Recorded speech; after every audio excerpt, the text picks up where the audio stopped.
I know there's a couple of people on the road and they've got childcare duties and all the rest, but I feel like this is a great start to our little group here, because we all work on water issues. We work, and right now there's a lot of energy and concern in Ontario as we look at the sort of rules for drinking water. And so we've got a variety of people on the call with us who we're going to hear about in a second. We've been doing this for many years and from different perspectives with a different sort of point of view. But I think all together, learning from the water itself, it's all connected. And I think there's a lot of strengths here. We can all support each other. Just if you haven't used the Zoom platform before, in the bottom left, there is like a little microphone icon. And you can, and there's also a little chat icon in the bottom. If you want to use the chat box to message the hosts or any other individual, for those who are using their computers. And for those on the phone, just hang out. And if there's any background noise, maybe just mute yourself or whatever. But I think so far we're doing great without any sort of background noise. And so I want to jump in with some introductions and just some general framework. Here we go. Of why we're here. And so I've been emailing people on a regular basis, and thanks for your patience with that. Trying to sort of, this is a huge issue that, again, people have been working on for a long time. And, one person was asking, so why are we, each individual or organization is, pursuing their water issues based on the mandate of their organization or from their point of view. The point of the call today is really just to identify, share, learn key ideas and strategies for improving the rules around bottled water permits in the Great Lakes. And so today we have people from Michigan and Ontario, which for me at least is a rare thing. I'm usually talking in one place or another, but I think it's really beautiful today to have people from two different areas of the Great Lakes speaking about a common concern around these water permits. The use of this call, we are recording this as a way to extend the learning, to extend the conversation, so we can have this convergence of diverse water protectors' ideas, because Great Lakes Commons tries to see itself as an initiative to connect communities, connect issues, and connect sort of shared resources. And so we hope today to be the first, of part of this conversation where these issues around water access are ongoing, and Great Lakes Commons wants to continue building these connections with your help as well. So I wanted us to maybe introduce ourselves on the call today, and I also have we could also answer a question at the same time. So maybe who's going first here? So the question would be, when it comes to drinking water access, right, what is the situation that you fear the most? In some ways, what's your motivation for getting involved in this work? So when it comes to drinking water access, what's the situation you fear the most? Who wants to go first on that and introduce themselves?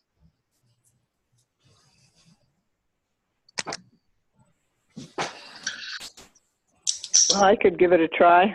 This is Peggy from Peggy Case from Michigan Citizens for Water Conservation.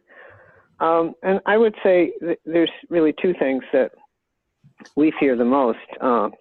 Privatization and pollution would be the two I would identify. The privatization of water and its massive pollution, particularly by the oil and gas industry.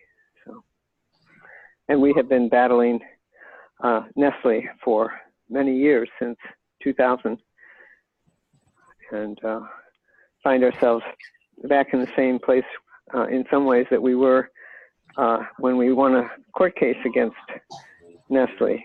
So they're at it again, and so are we. Okay, wonderful. Thanks, Peggy. I see we have Mark now joining us from the Council of Canadians. Good to see you, Mark. We're just doing an introduction of ourselves and answering the question, when it comes to drinking water access, what's the situation you fear the most? Well, since I was the attorney and have worked on attorney for MCWC, this is Jim Olson, and I was the attorney lead counsel for and then the litigation, and then active in negotiating, and probably seeing many of you through that time regarding the compact and the loophole for the product exception, and then the special water provision that allowed for bottled water to the conduit for bottled water, the compact. So that became, that's my my work along with other water law work. And today I wear a hat for the Flow organization, president and founder. One of our project program areas is privatization, as well as bottled water and all forms of water consumptive use and diversion in the standards, regardless of how you might classify it. I think the unique thing about bottled water, in which gets to your question, is that it does have an element of privatization and commodification, or commodification, I should say. And it's not so much a fear as a reality in most of the states, because the common law in most states on the U.S. side allows for reasonable use of water, and companies like Nestle want to extend that common law, which is a real concern, to expand the rights of land ownership against state sovereign control and water being considered public. So the broader the common law ownership, the more privatization, the less leverage the state and people have, and the more it is subject to takings claims and NAFTA and all those kinds of things that make it very difficult. On the Canadian side, having some familiarity and studying and writing there, or writing about Canadian water law, you have a unique situation, unlike the States, in that you have a clear crown ownership and a clear distribution in the Constitution of 1867 and other laws, allowing for provinces to have a fair amount of control, and not allowing people to take water unless, in fact, they do have a taking permit. And then, of course, you get into the whole question you have there in Ontario is, is this water taking law effective enough now, or given what you're seeing, perhaps it's not? And then getting back on the Michigan side, we also have that problem, as Peg alluded to. We're back in the same place, even though we have a new 2008 water law in Michigan, a water withdrawal law. The standards are weaker than the common law. And then we have the Great Lakes Compact, which didn't do much at all, other than very high volumes of water. So, we're all, I think, in a place where we were 10 years ago. So, your timing of this is right. So, to summarize, I think there are serious concerns. I don't fear. We all have work to do. There are serious concerns about standards under the common law, whether or not and under what conditions states and provinces should even authorize bottled water. And that's a value judgment, a culture judgment, and you and I have talked about it, Paul. And then if that decision is made on the Canadian side, what are the tools and standards? And on the U.S. side, what are the tools and standards for authorization? And so those are big issues. And then you've got this common law question that haunts us because of international trade law, which could lead to serious privatization. Okay, thanks, Jim. Yeah, we got a new person joining us from 519 as well. Who's this? Libby.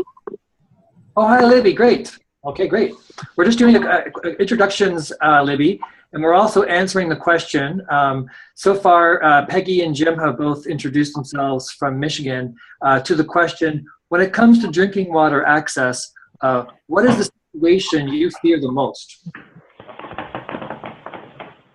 Who wants to go next? Mike and Rob?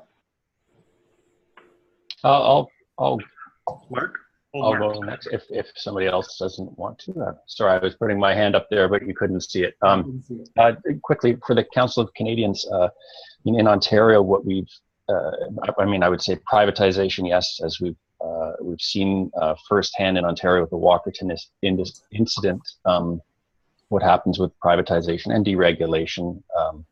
of our water supply and the testing that goes to make it safe. Contamination, pollution issues, absolutely, we're fighting those on a daily basis in Ontario with various things from dumps to quarries to pipelines, and the bigger problem, I mean, because we've had these issues for quite a long time, but now we're seeing the impact of climate change and the tremendous stress that is putting on all of our, like, there was room before to screw up to a certain degree. There's not going to be that kind of room to screw up anymore, and every drop of water really is going to count. There just isn't going to be enough water for everybody, the way the climate change scenarios play out. And so that for us, that's the main, the main sort of overview is the impacts that all of these issues have in a situation where you've got less water available to us all because of climate change. I'm going to talk to Jeff or Josh because I'm on a conference call. Okay. Right, thanks. Yep. Thanks, Mark. Okay, I see some patterns here. Who wants to go next? I think I'd like to go next, Paul. Yeah. Becky here, Water is Life group, which is just a really loosely affiliated group of citizen people who are just becoming aware that they have water issues in their communities.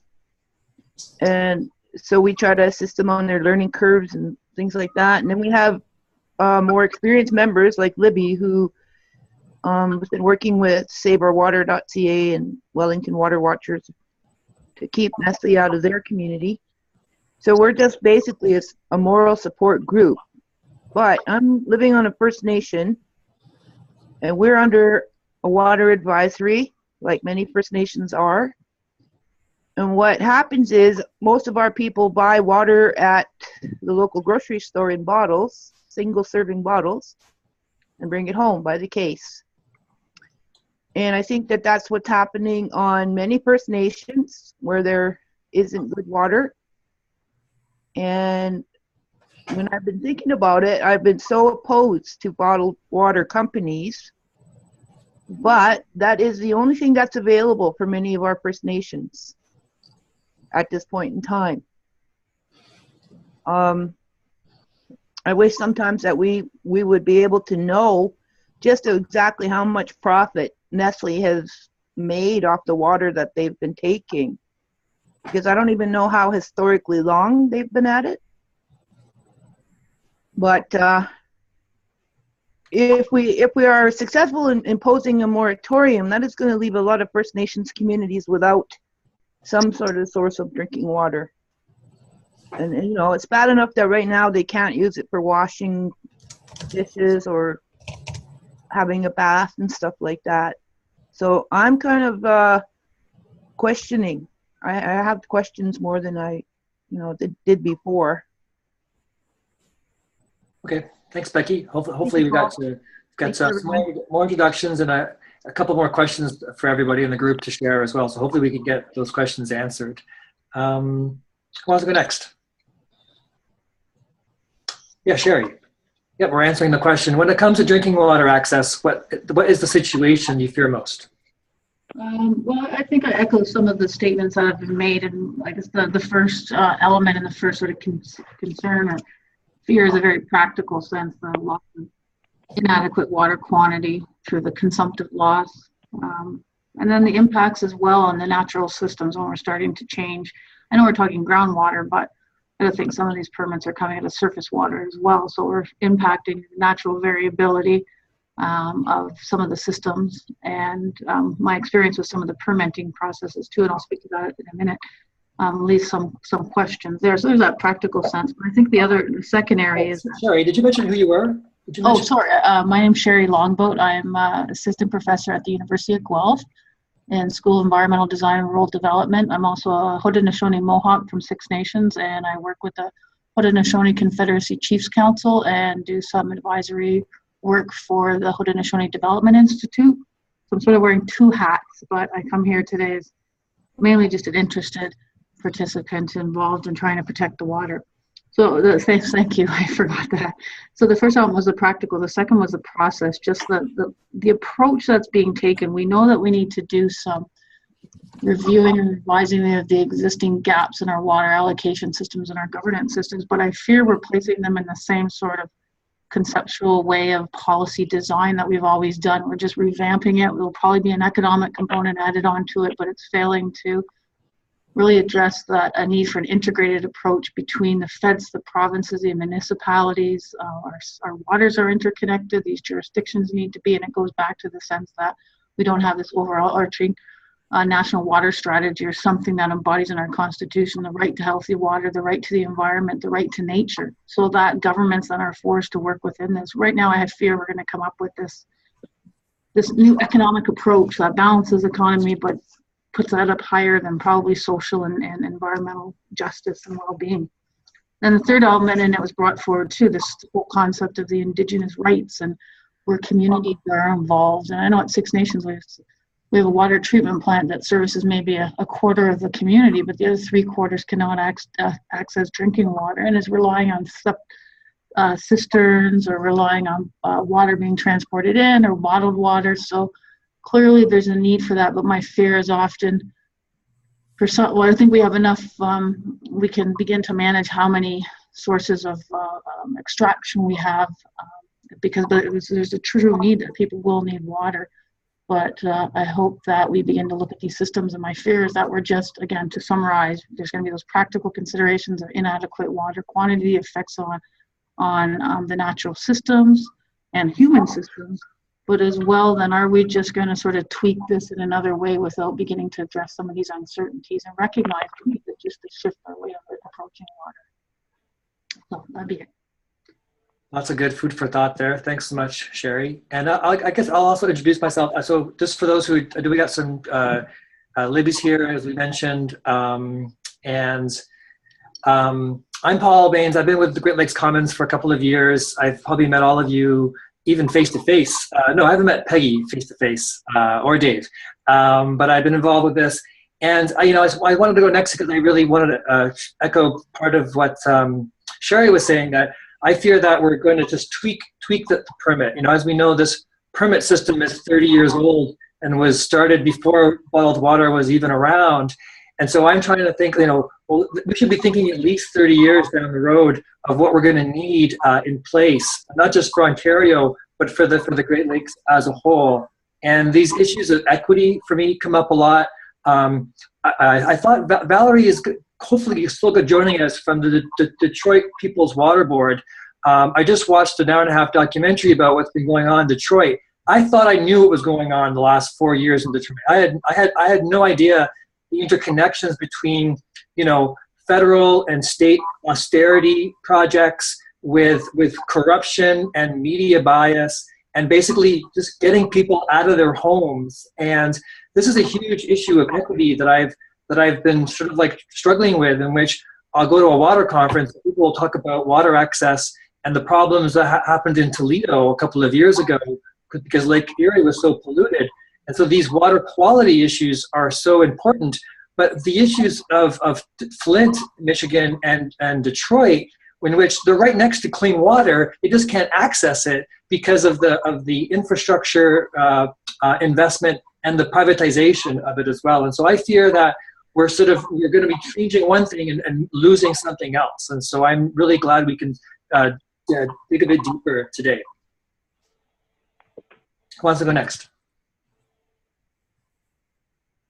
There's 3 of us here, so can we go next? Oh, yeah. I'm Rob Case.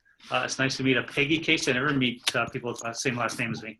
And Mike Nagy's here. I can't remember your last name. Ashley Wallace. So Mike and I are from the Wellington Water Watchers. We're in Guelph, Ontario right now. Hi, everybody. We're kind of in the middle of this permit to take water reform or whatever is happening in Ontario. I do fear, in fact, I'm quite convinced that we're not going to get the reforms that we want in Ontario.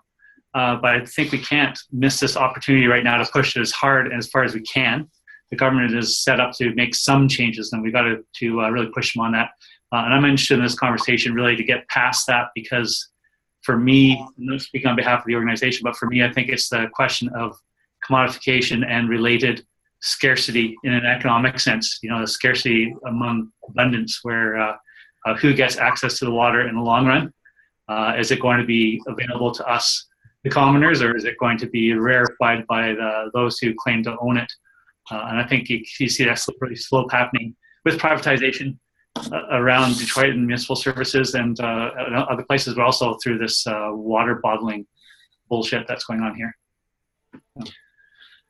So just to piggyback on that, we're privy to some information maybe that others aren't, and so I'm usually the pessimist, but I might not be as pessimistic as Rob is on some changes. But I also, because I know that the new technical regs are coming down in a week or so we'll get a look at that, and that will actually tell us how serious they are about managing this particular industry.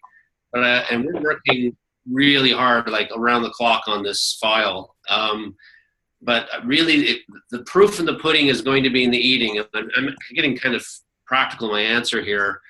My biggest fear is really when the Aberfoyle and Hillsburg permits come up for renewal, they are going to be they're going to be the guinea pigs, the test cases, whether these new regulations are actually meaningful or not. And with Becky and her situation on First Nations territory, what I want to say about that is, to me, it's the symbol of how this product is a symbol of water inequality, not water luxury, and also an institutionalized system. So what we do is with so many things like food banks and other things, they become so part of our society, we actually get used to them. And we have to desensitize the public from this product, that this is not something that we should be used to, and not something that we should be happy that we have. So really the next few months are going to be really telling about what this process is going to look like. So I'll stop there, and Ashley she just came in the door. I did just come in the door, so I'm not fully on board with exactly what we're supposed to be talking about, but I think it's like a brief introduction to our portfolio. Well, Paul, why don't you ask the question so that Ashley has the clear. No worries. Well, welcome everyone. I appreciate the effort and time and all the work we're all doing to protect the water. I just thought I'd start off asking the question while we introduced ourselves with, when it comes to drinking water access, what is the situation you fear the most? Okay. So my name is Ashley Wallace. I'm with Environmental Defense. First of all, I'm going to say, just as Ashley Wallace, if you watch The Lorax and you see kind of the commodification of air in that movie, essentially where it becomes that like people can only have clean air if they buy it and it's delivered to their house in this beautiful little plastic bottle.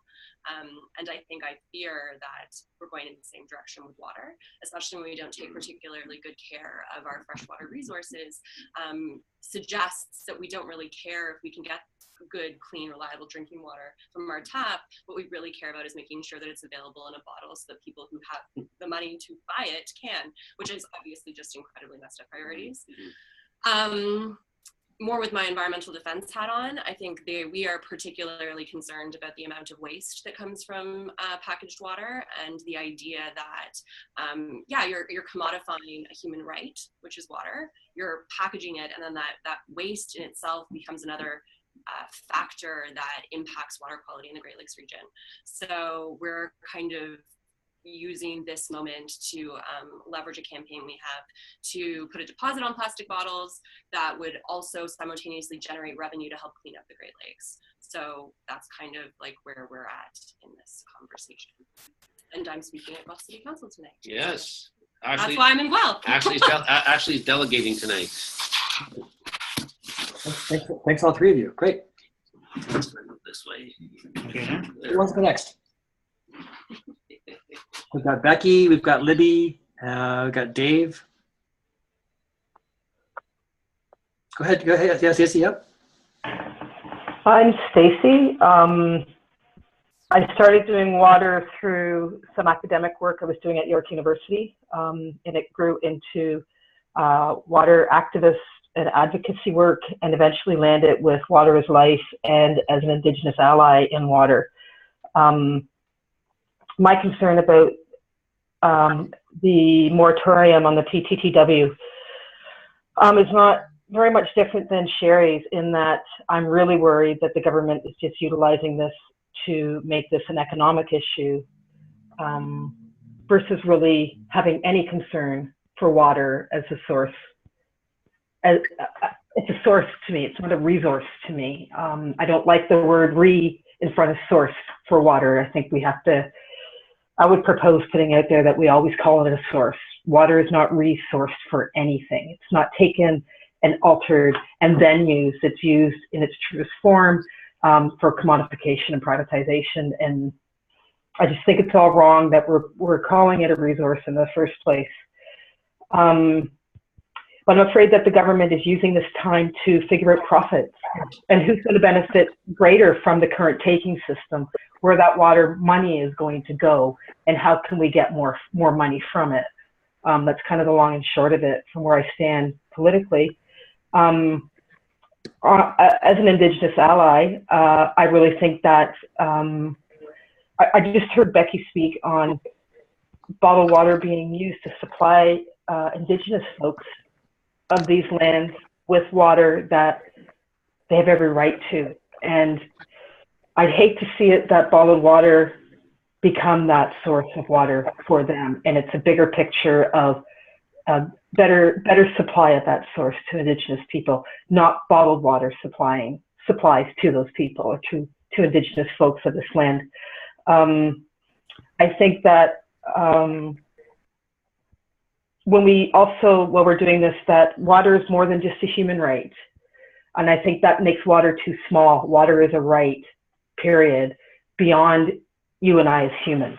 And we have to kind of focus a little bit more on that as we go through the PTTW rhetoric, because water is a human right really narrows it down to being just a right for you and I, which also risks it being taken and used as a tool for the bottling companies. Well, if it's a human right, then let's make sure everyone gets their hands on it for just a little bit of money, and we'll make sure everyone's rights are met. It's more than that.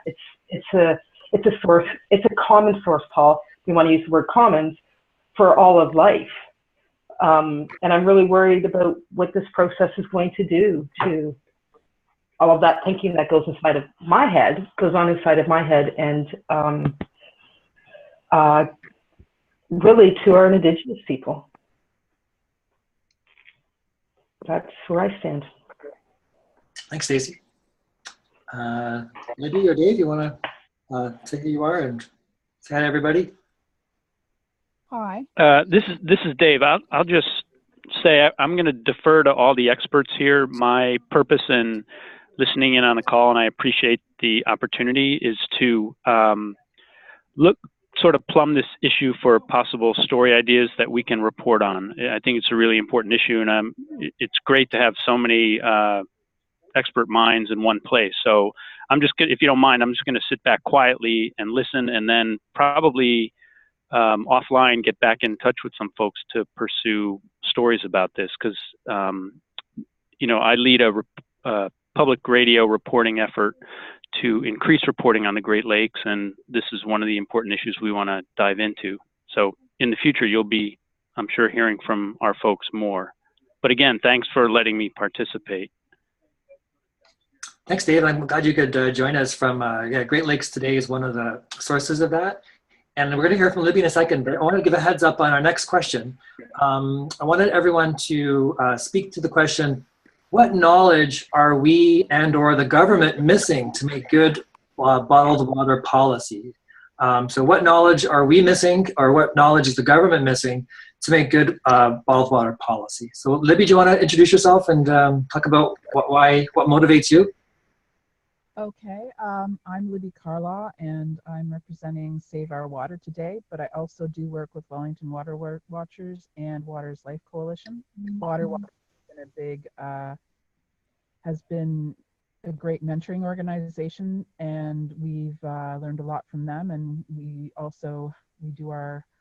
have our own take on things as well, but we understood very early that we weren't going to get very far if we didn't work with other people and organizations. And we started out because Nestle had a proposal to buy the Middlebrook well just outside of Elora, and people were very upset about that. And we're a small, close-knit community, and we're kind of bridge rural and not rural. And when we looked at the issues that were happening at the time, we were very nervous and very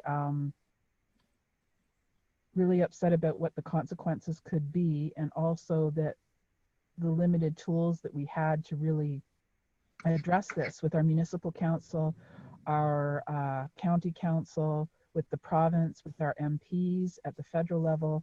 And also we looked at how we were kind of a small microcosm of what's going on globally with the commodification of water all over the world, but then also what's going on in Canada, where there are places where there is water and then there are places where there isn't water, especially in First Nations reserves and other areas. And we thought that basically we were worried about our own little well in our own little town. We also realized that we were part of a global, national, and provincial microcosm of what was going on all over the place, and that we had a unique kind of place that we could leverage and say, well, if it's going to happen here, and look what can happen here, it can happen anywhere. And also we didn't want to go and fight for our well, but we didn't want to be not in my backyarders either, saying, oh, well, you can do that to anybody else, but just leave our stuff alone. We were really careful when we were talking about things in the early days that if this is happening here, we're not going to be the only place. And so the things that we do and the things that we fight for have to also, we have to work in a way that helps other jurisdictions and other places, because we knew that we wouldn't be the only place that was having all of these things, because you're not alone in these things. And you look at other places that are having similar struggles, then you know that you have to band together and work on that. So we worked with a lot of other groups, and other groups have done all sorts of things at different places. And so we're at where we are now, where we kind of have partial check marks with the 3 big areas that we wanted. We wanted a moratorium, we wanted a tier 3 study, and we wanted a resolution of our council. And we kind of have not all of it in every column, but we have a bunch of it, but we still have to work on how that's going to be maintained, what it's going to look like, and what the details are, because it doesn't matter sometimes what the big principles are when you're fighting for these things. It's how it plays out in the details, and it often plays out in ways that you can't expect or might not work out in what you initially were going for. So we found that this is a very complex, very long, kind of drawn out kind of thing, but at the same time, it's happening all sorts of other places. And so we've been very fortunate to kind of be part of that crust or that wave that's going on about water different places too. I think that about covers it. Cool. All right. That's a lot. I mean, thanks, Libby. For those on the phone, I'm just sharing my screen again with the group. Can you see it okay? Get a bit bigger. And so what I did was I looked at, there's various organizations here today, and I wanted to share this. We wanted to learn myself, first of all, and then be able to share this with our Great Lakes Commons community. But our second question around what information is missing from ourselves or from the government, I just wanted to quickly introduce this list, and then I would ask each person if they wanted to add on or give us some more detail of what these things mean. Because Libby's mentioned a couple of these, so we talk about, and a lot of these I did get off of, I think Walton Water Watchers had a bunch of them. But we talk about using an ecosystem approach with cumulative impacts. I just heard a great podcast about the Environmental Assessment Act and how we causing all these problems by all these little projects are not actually causing more harm than these mega projects. Honoring the precautionary principle, prioritizing social benefit in future generations, not private profit. Talking about third-party scientific reviews, not the proponent doing it themselves. Talks about returnable, refundable, reusable bottles as part of the solution. Recovering the full costs for protecting water quality and supply. And so I would love to explore a bit more of what that full cost, what kind of factors could be included in that. Universalizing access to safe, clean, and reliable drinking water. Valerie's not on the call yet, but Valerie from the Detroit People's Water Board, I think, has some great stories about the non-universalizing access. Here we are, doing our part, and there's these ERB hearings around, and the City Hall meeting tonight in Guelph, committing to meaningful community input. Talked about what does it mean to have, and how do we sort of find the metrics for and the process for this free, prior, and informed consent that governments talk about, or even the Crown's duty to consult. Well, consult with whom? What are the official or unofficial or bodies that have authority and legitimacy when it comes to the various Indigenous nations and peoples? We talked about boycotting certain companies. I know Council Canadian launched one against Nestle.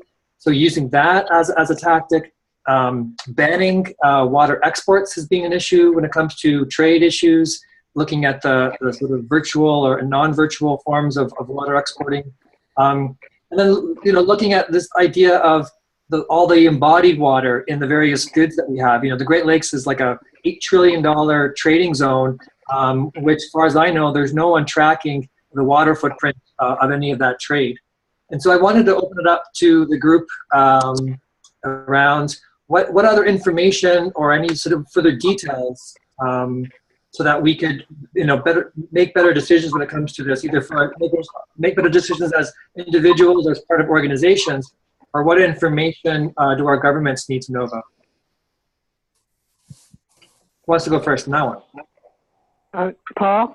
Yes. Can I just throw something in here before we get onto that? Because you keep mentioning that Valerie is not here, but our organization has worked on the People's Water Board issues and the Flint issue, and I think that it connects to what Becky was talking about in terms of First Nations access to water and the need to use bottled water, and I just want to make sure we don't fail to address that at some point, because I think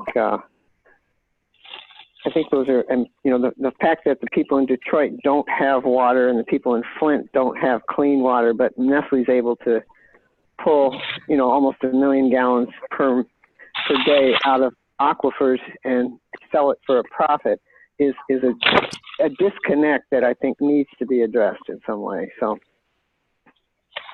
I don't know where that fits into your structure, but I can speak a little bit about Detroit and Flint at some point if you want me to.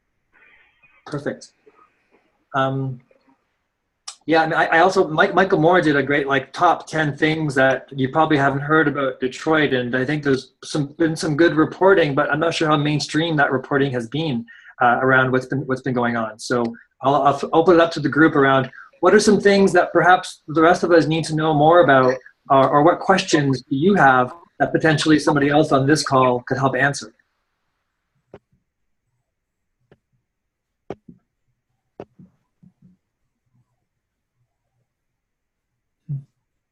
Questions for somebody else, or Sherry? I guess as questions for others is if there's any, two things. My one area that I think is lacking, and it could be because I haven't had the opportunity to research this thoroughly, what sort of other models are out there, and what are the other provinces doing to address these gaps in water allocations and water governance and stakeholder engagement and representation of public views and balancing equity and access and tenure and decision making over who has authority to make those final decisions. So that's the one thing, looking at models of water allocation systems in Canada and perhaps the world. I have a student that I'm getting to gather that information and look at that to say, how is this being addressed in other areas of the world where water scarcity is being dealt with? For example, in the Middle East, I've read a book on hydropolitics of the Jordan Valley Basin, I think it was called, and how these allocations are shared amongst groups and small under severe scarcity. And we don't want to ever get there. So how do we begin to adjust and plan for that? And the second one is models of how Indigenous rights being incorporated into water policy, perhaps maybe in the US, or are there any examples of anybody knows? I'm beginning to research that too. One of the challenges we get from the Haudenosaunee perspective is when we're having some discussions with Nestle separate in terms of asserting rights to consultation and free, prior, and informed consent. One of the questions that come back to us is how is it going to impact your Indigenous rights? So it puts the burden on us then to say, okay, now we have to determine that and come back to the table. So, and I see that Nestle has put in $460,000 here to the University of Guelph to the geology to look at the geology, hydrogeology, and it's gone to the engineering department. But how much social analysis is being done on this in terms of investigating the implications on Indigenous peoples within this context too of water crisis? And again, we're just looking at little silos, but we're not taking this holistic approach. So that's a question or maybe a comment, but if anybody knows of any models where Indigenous people's rights, I know in Australia there's a whole, really some wonderful models in terms of Indigenous peoples, and there'll be strengths and weaknesses of anything, but some of the areas that come out of there being involved in water allocation, or at least have first right of refusal, or at least Indigenous rights are put paramount within the decision making. It's not set off to the side. So so maybe just questions or comments, models for allocation and or specifically for Indigenous people's rights and within those processes. Just add to your list of knowledge, that would be nice to have. And I'm working on that with some students now and hope to do a lot more at the graduate level and PhD level students. Paul, I have to leave in about 15 minutes. It's Jim Wilson. Maybe what I could do is just give you, share some thoughts about that list. Libby, I've thought about those kinds of things actually since last year. There was a woman speaking of Indigenous rights from New Zealand, and Indigenous people there, I think, have a integration of culture with ecosystem and water rights, and it's an interesting piece to look at. There's an article by her in the University of Detroit Mercy Law School Law Journal. You might look for it. I think it came out this past year. Okay, the New Zealand experience. Let's check here. So the other thing is on the human right to water. There's been a significant development by a federal district court, Judge Akins, in September, recognizing a relationship, at least on the U.S. side, under the auspices of the constitutional clause due process, and the right to water, bolstered through citizen standing because of the public trust doctrine. This was a climate change children's trust case, but it gained traction because the hydrologic cycle, the diversion caused by climate change, affects water levels and threatens and causes great harm to existing and future generations, which creates a causal effect of damage, giving rise to the recognition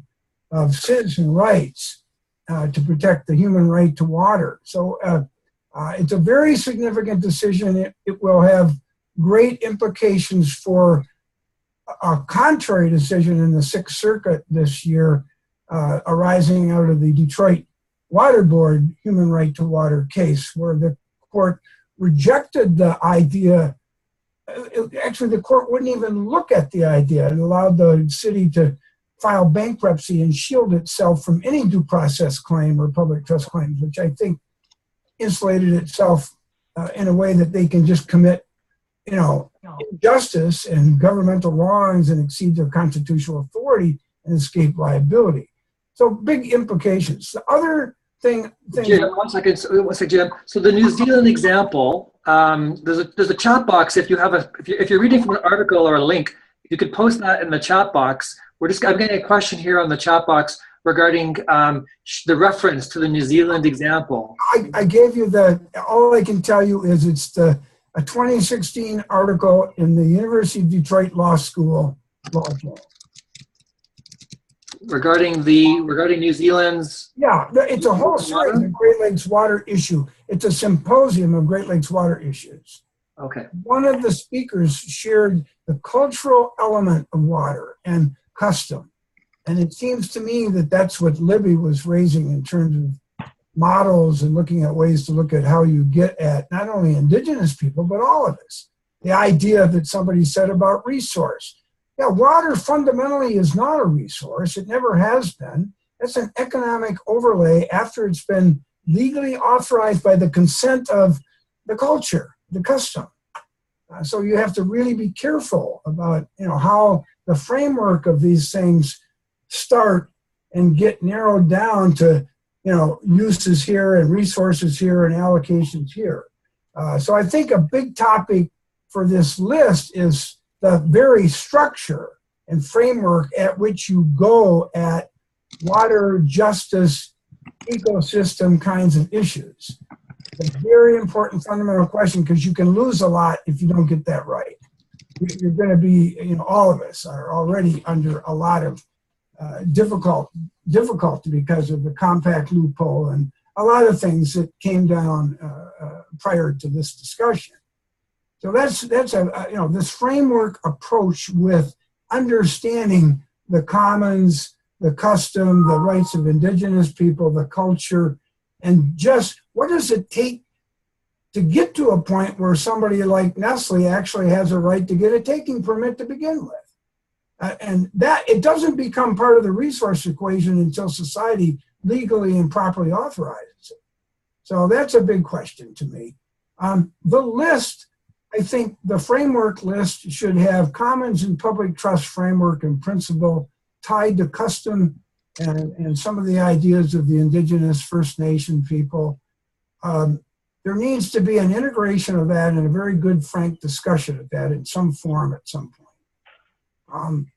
I think that you cannot deal with ecosystem without understanding the hydrologic cycle is one. We talk about streams and lakes and groundwater being a hydrologic single system. A hydrologic system is the water cycle. And all these things that human beings do and the natural forces create cause and effect. And so therefore, we should begin to looking at these issues as an issue of the water cycle. That's the commons, if not the watershed itself. And then I think the public trust stewardship principles are profoundly appropriate as a priori issues in Canada and the United States. We all inherit that doctrine from Western English common law. It's an important doctrine to look at framework. The International Joint Commission in February of this year, for the first time ever, after a 4-year effort started by the Council of the Canadians, Maud Barlow and Flo, Maud and I, with the help of many, filed a report in 2011. In 2016, the IJC has recommended the public trust doctrine be a backstop principle to resolve these threats to waters, including privatization and bottled water. So I would look at that IJC report that came out in 2016, January 2016, for future issues in the Great Lakes Basin, including what's wrong with the compact. And this bottled water issue and issues that you're discussing here came up in that report. The idea of allocation, be careful. Western provinces and Western US states like the word allocation because it has to do with resource and economic and trading. So you have to be really careful about allocation as opposed to authorization and use and principles, that need to be in place before you allocate. Allocation, Nestle came to Michigan when Michigan was forming its 2008, which became the 2008 water law. They pushed for Michigan to shift from a common law status to an allocation state. And they were doing it, and they were pulling it off for a while with the legislative committees because nobody got the distinction. But in effect, they were trying to say, go to allocation. It's an economic distribution system when you start looking at that. I'll stop there. But those are some of the things I think are really important to integrate into the list that you put up there. And thank you for doing this. I wish I didn't have to go. I'm going to be here 10 minutes, but no worries. I wanted to thank you for that. wanted to introduce a new caller and also my coworker for Luke here. So we've got Arlene calling in also from the Guelph area, and Luke Evans from the Traverse City area. And yeah, like my 2 cents is like this allocation, these frameworks. I would love to see a water permit policy governance system, which at its very heart had the reciprocal relationship in which we understand that water gives us life. And so whatever policy or governance framework we come up with has to respect that sort of that relationship with water. Because without that respectful and reciprocal tethering of these things, I think we're so easily going to go down these special interests rather than the larger interests. But I think that's right. And also Luke, in terms of what your thoughts are so far. I know Arlene's just joining new, but Arlene, we've just been talking about the 2 questions. When it comes to drinking water access, what situation do you fear the most? And also, what knowledge do you think the government is really missing from making good bottled water policy? Arlene? Hi, everyone. Thanks, Paul, for that. Yeah, and I'm sorry I'm late. I jumped on shortly after 4:30, but well, yeah, I guess, I feel like so strongly about the language that is embedded in the Great Lakes Commons Charter as well, that I think without a framing, without a concept of water that is wording other than that of resource management, that actually starts to shift the way we view water, but particularly politically. And I think that's going to be a really long and uphill battle, but it's hard for me to imagine a lot of change, really, really impactful changes happening until our language around it shifts. And as long as we're seeing it as a resource to be managed, and I've got air quotes going on around there, then it's always this thing that's sort of external, and this thing that we have to put regulations on rather than perceiving it as what it actually is, which is without it we're freaking dead, we're not alive. And it's so essential to all of life here, and the framing of that is so absent in all of, particularly in all policy pieces. And I don't even know how you start to squeak that in there. And when you do, if you do start, we've been seeing this here in our local council, when people do start to bring those concepts in, there's just sort of eye rolling that goes on, and it's not given the same sort of level and value and credit as it should be, I think, or as the science-based arguments. So I don't know the way around that, but that's certainly where I sit with it. And I would love ideas on how to start shifting that. Wellington Water Watchers has a project right now, one of many, because we are definitely working on the policy pieces, because that's just where the conversation's at right now. So we're inviting faith-based groups around our area to take on hosting a full moon water blessing or full moon water ceremony, to invite faith-based groups to get involved in the conversation and using their own language and putting the notion of sacred back into the way we view water, and just trying to call in that side. And I'm not sure how long culturally call-ins like that take, but it's something that we're starting with. And that's me for now. Thanks. Thanks, Arlene.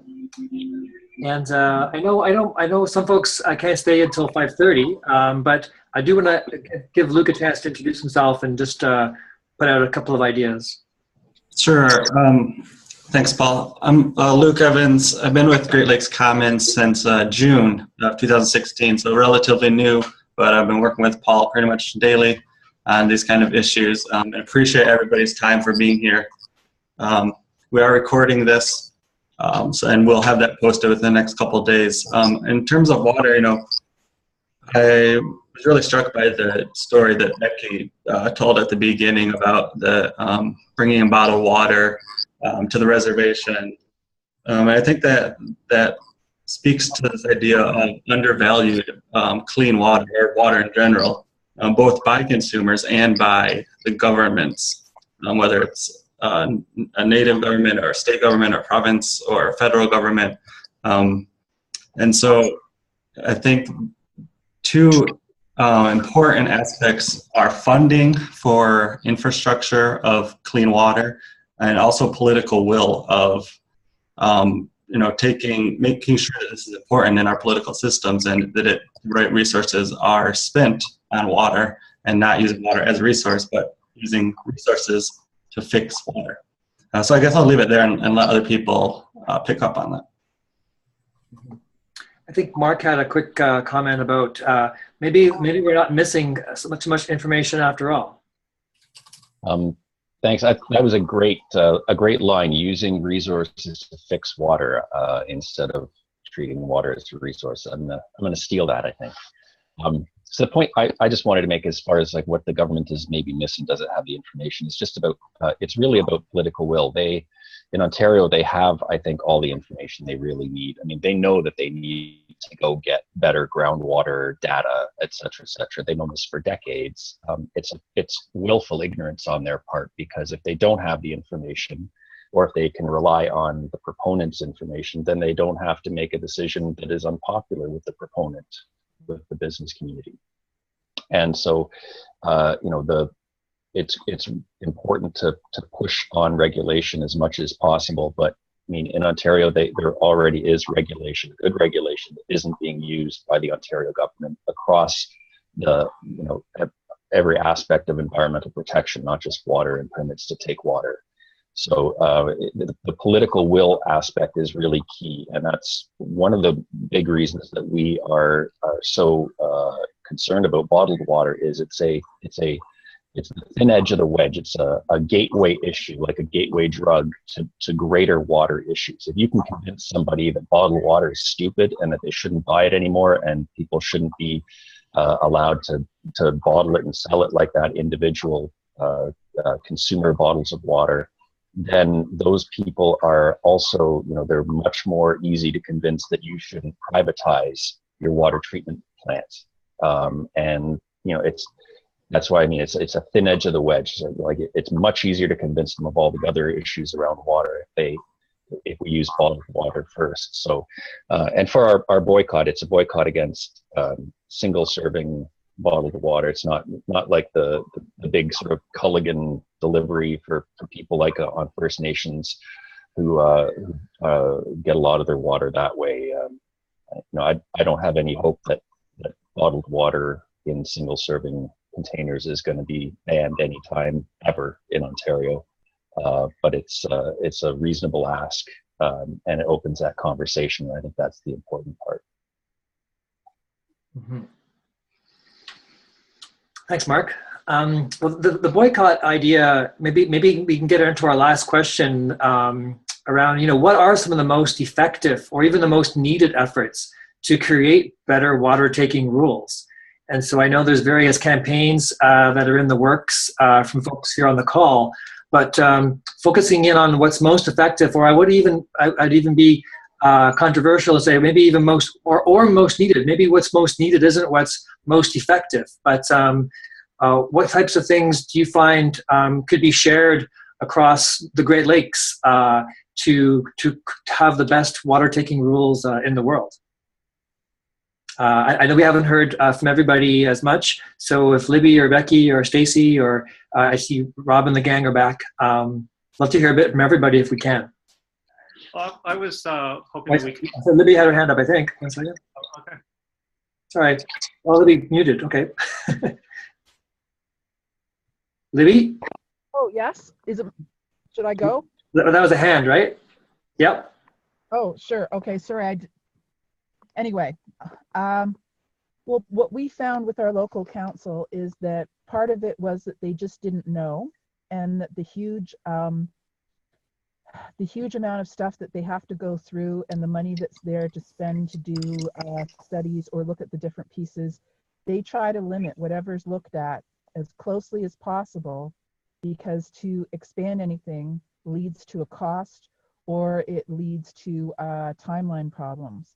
And so part of it is the allocation of funding in the right spots. Part of it is that there's not the enforcement that should be there, but also the studies haven't been done, and you don't have to be accountable for anything if you don't know anything. and no one calls you on the fact that you don't know anything about it. But then people say, I mean, it's a roundabout way of saying you can do anything you want as long as people aren't aware and aren't informed. But to be able to be aware and be informed, you really have to work at it. And that onus being put on regular citizens to be basically the gatekeepers and the watchers of all of these things that are going on is actually really ridiculous, when that should be the role of government. It should be the role of our municipal councils. And instead it's having to be done by outside agencies like Water Watchers, like Council of Canadians, like Environmental Defense, like our small group. Well, like our small group having to watch every council meeting and having to meet with people and educate them so they even understand the hydrologic study. That is a huge barrier. Can I just add to that? This is Peggy. One of the things we found is that if we don't do that kind of educating, we don't get anywhere, because the government agencies, as you say, are just as soon, not pay attention to what they don't know. And we found that getting citizens involved in just commenting on a Nestle permit, for example, get some results that are necessary. I mean, in 4 days, we got 1,700 comments turned in on the latest Nestle expansion permit, just by getting people, to speak up, and discovered that they had not gotten a single negative comment. They had not gotten one comment in support of Nestle. All of them that came in were in support of denying the permit. So it kind of forces the government agency, which normally never denies a permit, to at least open it up for more public comment, and at least and one of the things that occurred from that is that the media got involved. So finally there's media attention on the issue that we would not have gotten otherwise if we hadn't gotten a whole lot of people making noise. Mm-hmm. And Peggy, I really wanted to just get a bit more, and I'd love to hear over from Rob and folks. You mentioned the media. What else made this particular petition successful? I mean, what was going on in the communities or in the culture or in the history in which this caught on? What else do you think made it successful? Which thing are you talking about? The current one? The most recent one, where you got thousands of letters within a short time frame. Well, one thing that made it successful was that we were alerted by media that this comment period was even available to us, and we didn't even know it, because they had the DEQ had posted it on their calendar, which is not something that the general public looks at very often. And we found out about it 4 days before the comment period was over, because we were contacted by media. They contacted Jim, they contacted myself, and so we got quickly alerted everybody around the state, and they sent in 1,700 comments in 4 days, and got the comment period extended to March 3rd, ultimately. So, but the media has been very responsive to this. We're getting calls all the time. We've been getting articles have been coming in, and they're still contacting us about this, because people are upset.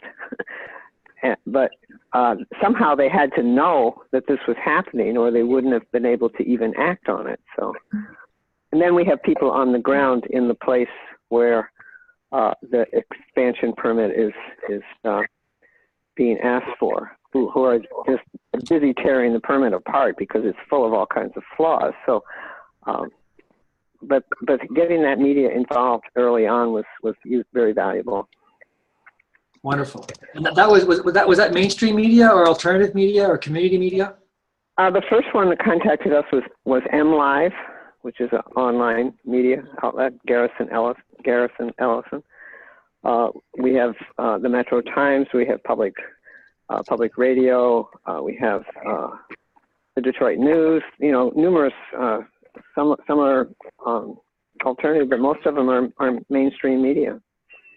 Wonderful. So can we talk about our EBR thing here in Ontario, because there's like 2 more days left before the public comment period. We had a lot of national, even some international media to start with. It's kind of dying down.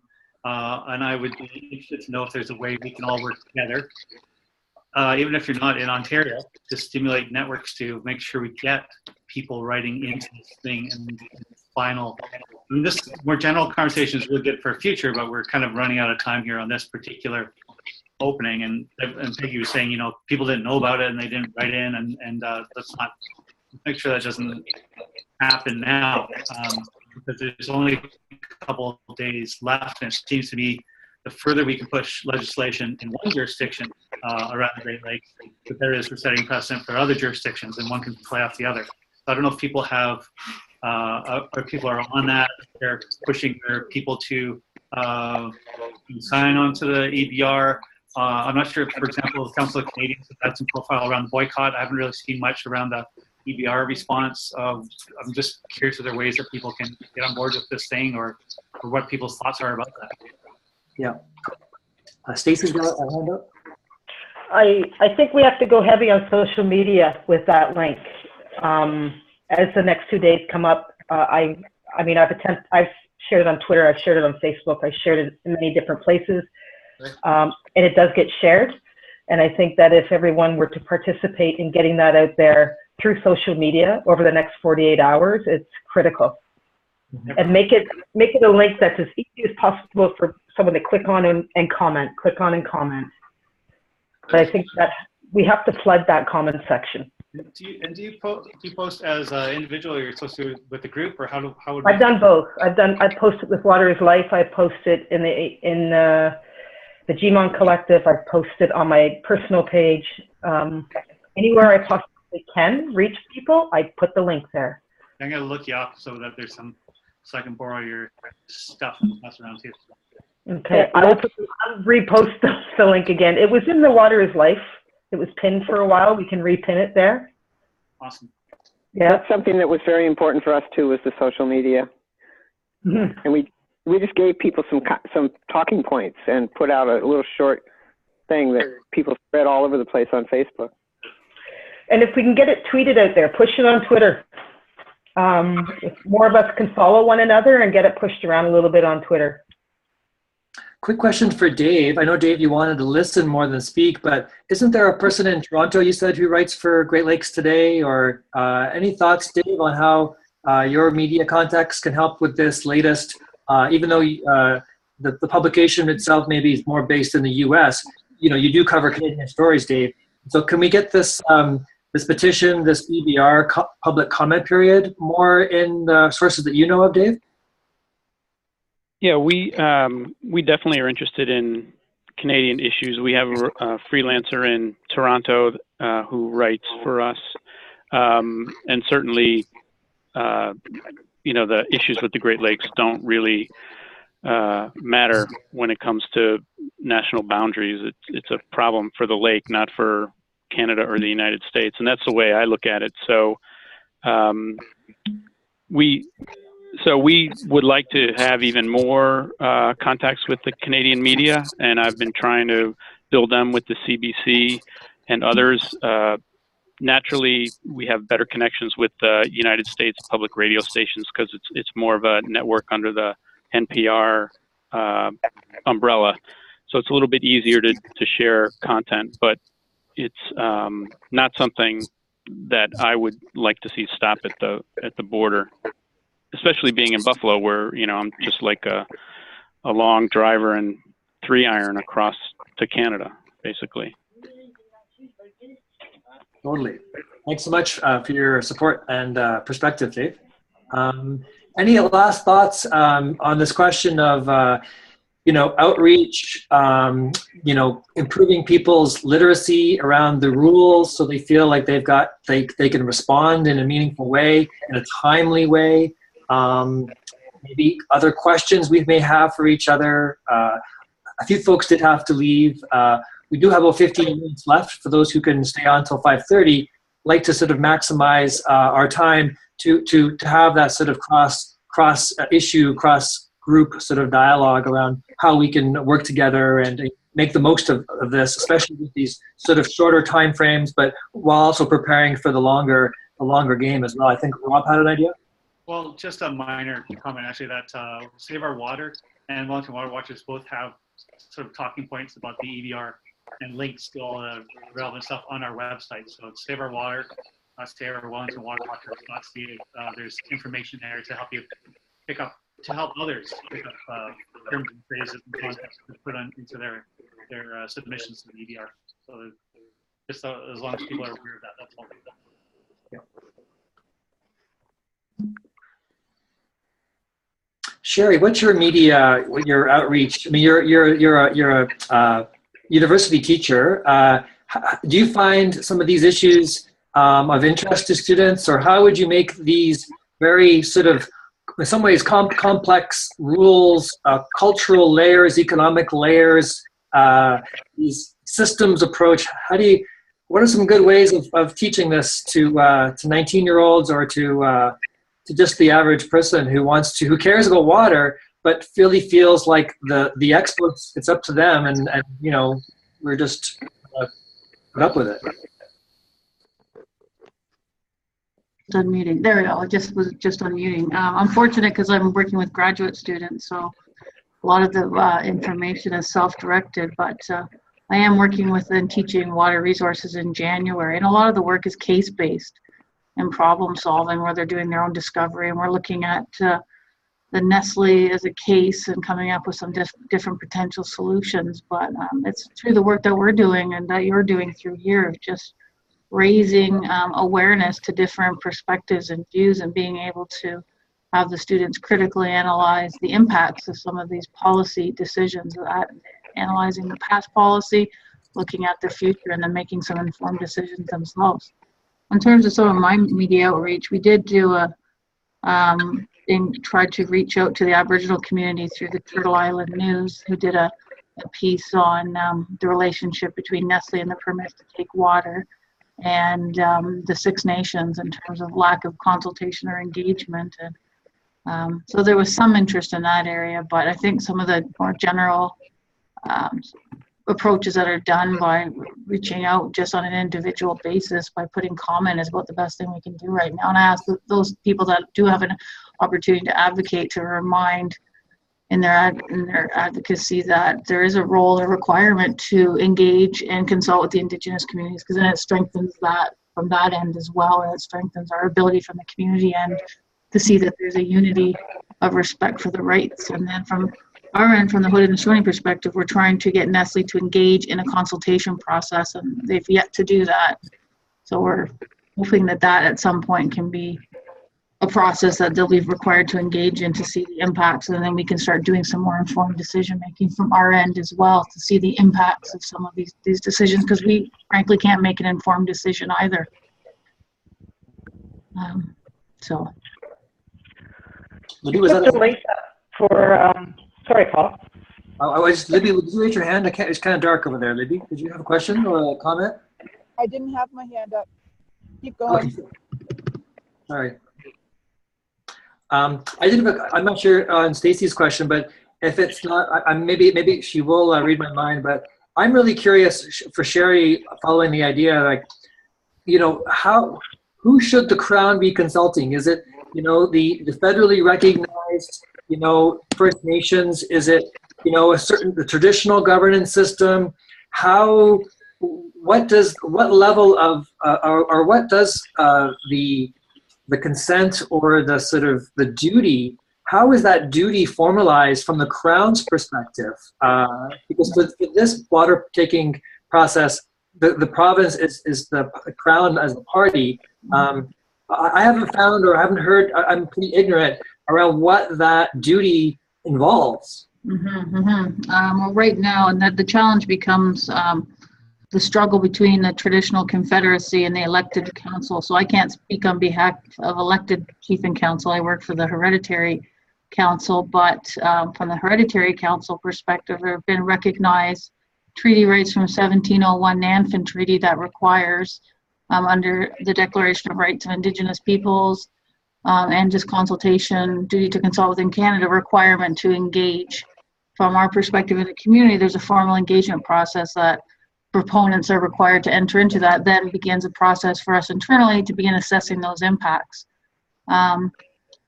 what the challenge we're having now is that the Crown is periodic. It hasn't been solidified, but at times they'll recognize the Haudenosaunee Confederacy government. The previous provincial government did, as Kathleen Wynne's government did initially, and now has failed to engage, and generally engages with elected chief and council.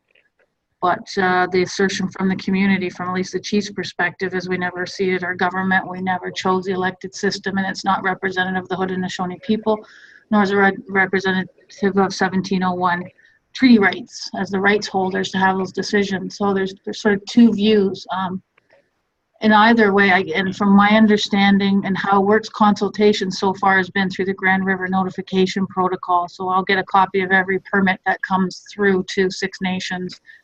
Used to come everyone, now I don't even know if we're getting them all, but we get a copy of the permit to take water, and it says, as per the notification protocol, here is the copy of the permit that will be, or it's a one-page summary of the permit, and it's even become less information is on that permit. We don't know what category it is. There's no application appended to it. So we're sort of left wondering, how do we assess the impacts of this permit?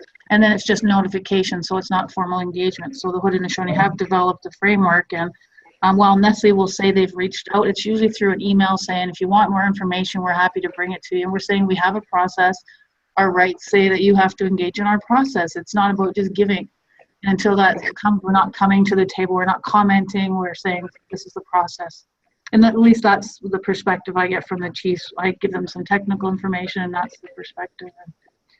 So it's a challenge right now. That's what I'm looking at, different models of water governance and how rights are being respected under different policy regimes or policy frameworks, to see how does that manifest, and to be prepared for the time when it will be, when they will have to consult and engage in a meaningful way. Thanks, Sherry. That's vital information, I think, for me to know, and I think for everybody watching this video, hopefully we can learn a lot from those words. Stacey? Oh, thank you. Thank you for the opportunity. I have a question on treaty rights. Treaty rights don't include coastal waters, correct? Each of the treaties will be independent. There's some communities now that have put in a claim to the bed of water and the water, so I think you'd have to look at each treaty. At least right. Here in Canada. I know the Anishinaabe, there's a treaty there, and I believe another community, I shouldn't say because I don't know if it's public yet, is just filing a claim for ownership of the water as well. Right, my question is that traditionally, do treaties pertain only to land or to land and water? Well, and I haven't looked at them all the treaties, but there's some one in particular that I'm thinking of. In the treaty, it said that the Crown had no interest in the water. So they explicitly said the land. So some may have access to water, some may not, but the one I'm thinking of in particular, and their argument and their claim is that in the treaty, they said they had no interest in water, that the Crown was just interested in land. So that's a clear one that I would think would have a case. But I'm having a student begin to pull all the treaty law and all the case law, and we might just do a quick analysis of every treaty in Ontario to see which ones contain water and land. But I'm not versed in all of them. I've worked with a few communities on their specific land claims, but I think each of them needs an investigation from the community, and that's what many communities are saying. Consult us so that we can say that. Yeah. That internally. I think the consulting, not just for the issue of treaty and Canada's constitution and the Crown's responsibilities, but I think what I've heard from activists, like Libby and others, is through the EBR, is that they also would like to have some informed consent as well. And I know there's been talk about, well, maybe we'll just charge more for the water and we'll let municipalities take a bigger cut, of it, and that's going to, solve our problems or whatever. But I know we haven't got much time left, and I thought if anybody has any last words, Arlene, you haven't said too much, but I know you've been working on this for many years, and Libby, I know you dumped your heart and soul into this, and Peggy as well. I'd love to. If anyone have the last words here of food for thought, questions on the table, clarifications, strategies, or making moves. I have a question. I hear children. Arlene, do you have something to say? Yeah, sorry, it is Arlene, and I'm here at my daughter's gymnastics, and she's going to come out momentarily. But the one thing that I just wanted to say that, you know, we have been at it for almost 10 years, Wellington Water Watch with us. And what we have learned over the years, and particularly now we've been working with the campaign strategists, and what we are learning that our focus has to be is that we frame the message, we, you know, our whole objective, and the only way that we understand change will happen is by applying direct political pressure, overwhelming political pressure to particular targets. And at this point, we've focused in on Kathleen Wynne as the end decision maker. She's our premier. Next under him is Glenn Murray, who's the Minister of the Environment. Those are the two desks where it stops last on who signs any permit renewals, and they respond to political pressure. And so we have an opportunity to frame the message ourselves about how. So our framing has been that water is for life, not for profit. We're sticking. I mean, we do all the other pieces too. We do the science-based pieces, and it's all really important. But the driver is this notion that water is for life, not for profit, and all of the ways to get people to leverage in any kind of activity to apply that kind of pressure, so that the Premier and the Minister of Drought and Environment see that we have hundreds, if not thousands, hundreds of thousands of people on our side, and then we will see things change, and only then. So that is our whole focus right now, and from my window, it's we're having some success with that after many years of pushing this ball uphill. So yeah, so please join us if you are able to help support the initiatives that Water Watch is putting forward right now, just because we kind of sit here right on the front lines in Canada on the topic, at least, of bottled water. That please stay tuned to our networks, and if you can find a way to help us out, that will benefit, I think, the wider conversation, because these rules, at least here in Ontario, affect all Ontario farmers, and beyond that, it's going to also, you know, there'll be one of those situations where other provinces can watch it too. Arlene, we're going to mute you there. I'm just going to, or mute yourself. And I'll just for the recording, I mean, Arlene was saying, I think we all heard that, but like really to engage with the decision makers, the Premier, the Minister of the Environment, on your own terms, those terms being water for life, not for profit, and to build your networks and to build the momentum to apply that political pressure. And so they've got a deadline they're working with. And thanks so much, Arlene, for all that. So there was a lot of background noise, so I just wanted to make sure we all got that. Were there any other final comments before we wrap up here? Let's see Mike and Ashley have joined us again, and yeah, waves all around. We've been here listening. Okay, wonderful.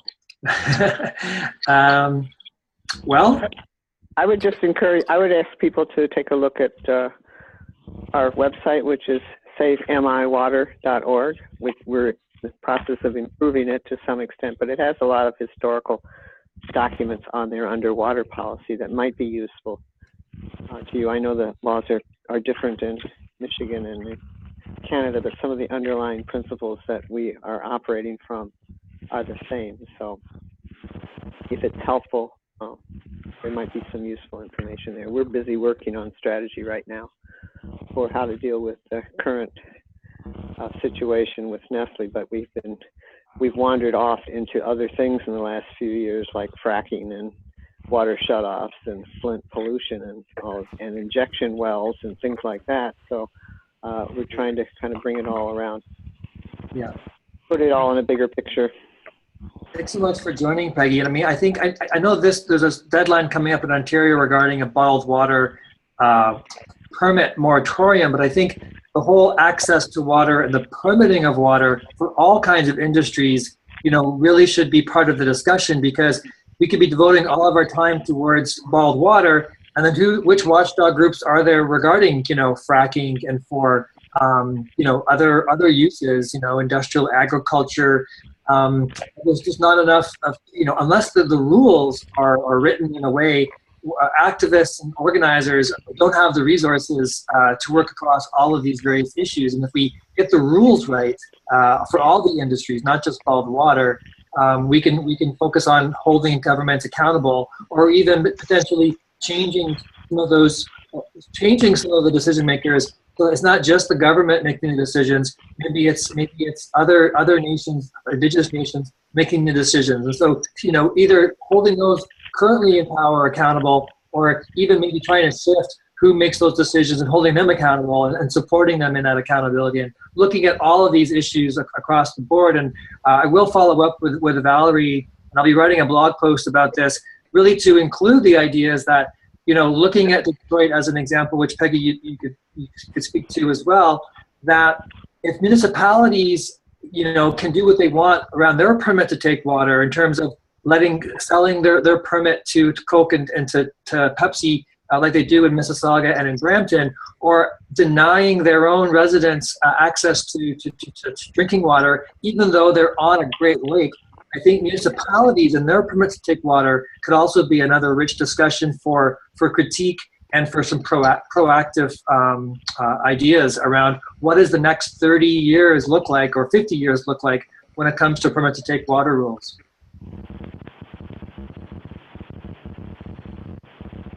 Yes, nuclear waste, another one in the chat box there. So I'm all out for words. I don't want to have the last word. Anybody want to have the last word? That's usually Mike Nagy's role. Yeah.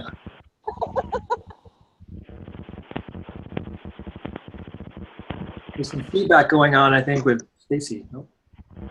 I'm muted. Oh, I'm not muted.